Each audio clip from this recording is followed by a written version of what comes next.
Está nuestro compañero Juan Manuel Fernández con la gente del Centro de Zoología Aplicada de la Universidad Nacional de Córdoba, porque se vienen la temporada de alacranes, de víboras. A ver qué es lo que hay que saber de todo esto. Juan Manuel, adelante.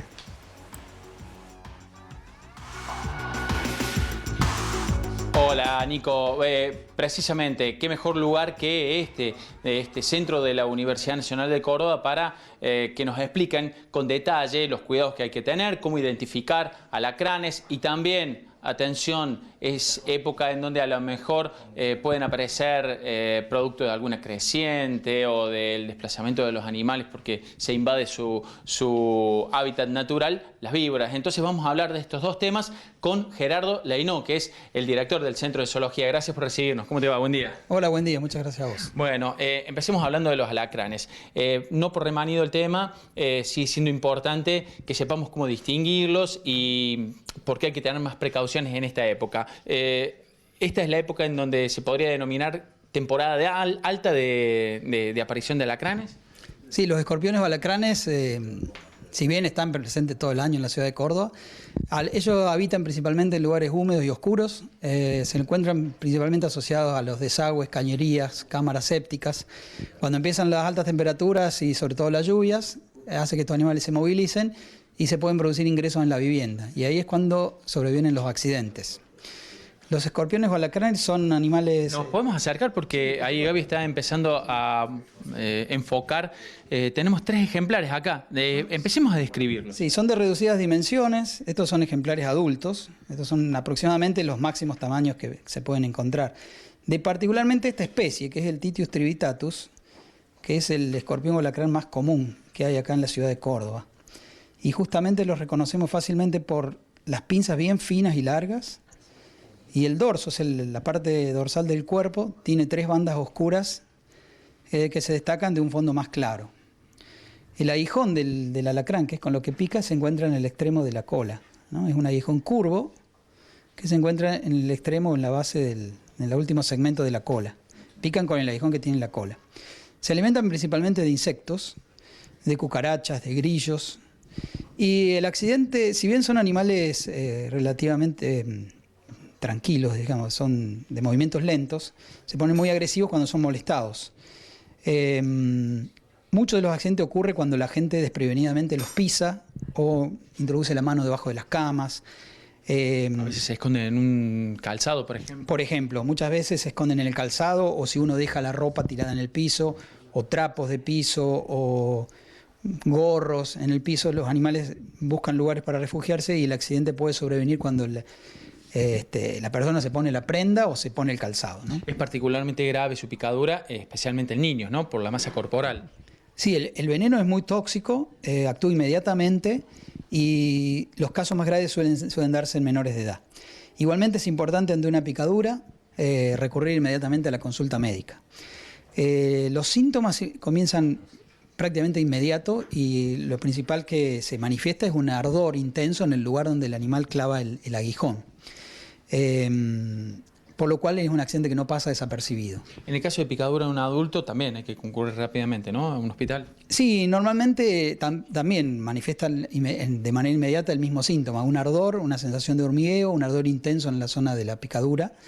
Y como son animales relativamente grandes es fácil verlo. Por lo cual es fácil identificarlo, ¿no? Apenas ha ocurrido el accidente. ¿Hay que capturarlo para que alguien pueda identificar la picadura? ¿O los médicos están entrenados para detectar de qué se trata? Si es la versión ponzoñosa o no. Perdón. Si en caso que se pueda, es siempre conveniente trasladarlo al accidente porque tal vez pueda ayudar a la identificación del cuadro, ¿no? Porque pueden haber sido otro insecto, una avispa, etcétera. Por eso es importante a veces trasladarlo, tratar de agarrarlo con mucho cuidado. Son animales que obviamente no se deben capturar con la mano, ¿no? Además genera mucha impresión. Sí.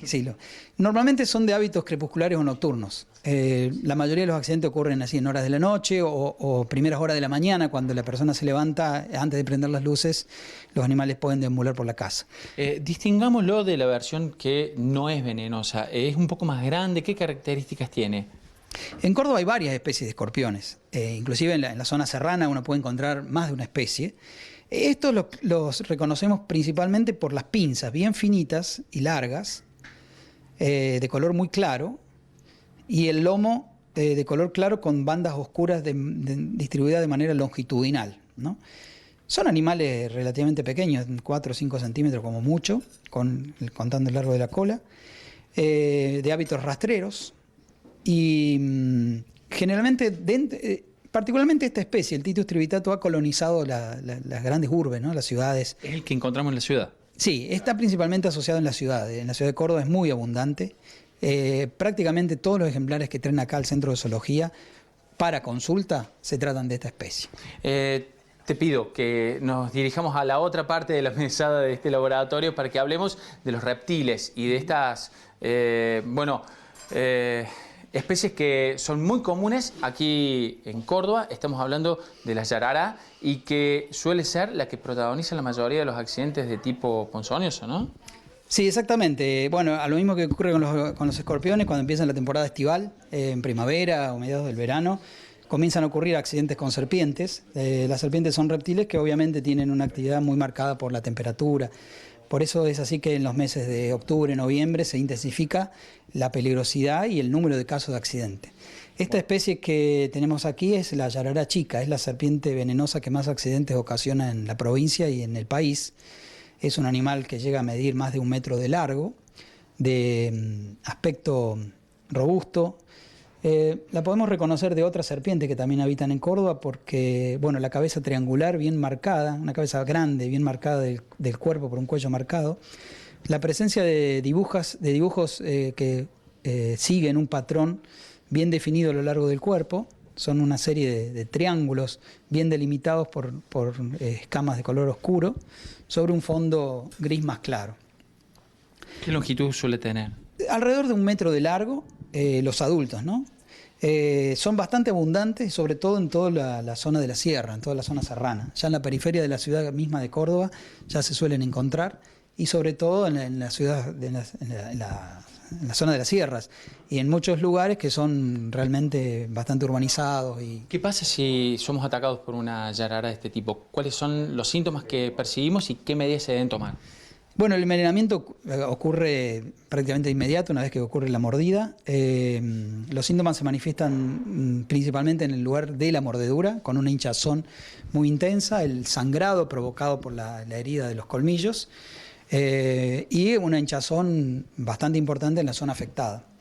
Es importante trasladar al accidentado lo más rápido posible hacia un centro asistencial donde pueda ser administrado suero antiofídico o antiveneno, que es el único tratamiento indicado para este tipo de mordeduras, ¿no? De accidentes ofídicos. Pero digamos que en zonas urbanas no las vamos a encontrar. Hay que tener particular precaución cuando uno se dirige fundamentalmente a lo mejor en un paseo de campo, cuando está haciendo alguna recorrida por las sierras. Sí, hay que extremar los cuidados en zonas serranas, pero en la ciudad de Córdoba, en algunas zonas periféricas se ha llegado a encontrar, sobre todo después de grandes lluvias, grandes tormentas, que se produce la colmatación de los ríos y arroyos. A veces se pueden encontrar en algunos barrios periféricos de la ciudad de Córdoba. Hay que tener cuidado, sí. Bueno, gracias por estas explicaciones y podemos invitar a la gente, si quieren a lo mejor conocer un poco más, familiarizarse con estas especies. Aquí también hacen una tarea de divulgación, ¿no? Sí, el Centro de Zoología de la Universidad de Córdoba se encuentra emplazado en el zoológico, en el Jardín Zoológico de Córdoba, en el Parque Sarmiento. Sí, hacemos una activa de divulgación de estos aspectos vinculados con los animales venenosos. Inclusive recibimos a instituciones, colegios, bomberos voluntarios, instituciones de la policía o otros grupos interesados a los cuales brindamos capacitaciones, charlas de divulgación o consulta por animales que transportan, ¿no? Bueno, muchísimas gracias, Gerardo. La palabra entonces del director del Centro de Zoología Aplicada con las recomendaciones a tener muy en cuenta entonces. Hoy alacranes y yararás, pero aquí pueden interiorizarse además sobre otras especies y además conocer un poco más de la biología, además de tomar algunas cuestiones que tienen que ver con la prevención y las precauciones. Siguen ustedes.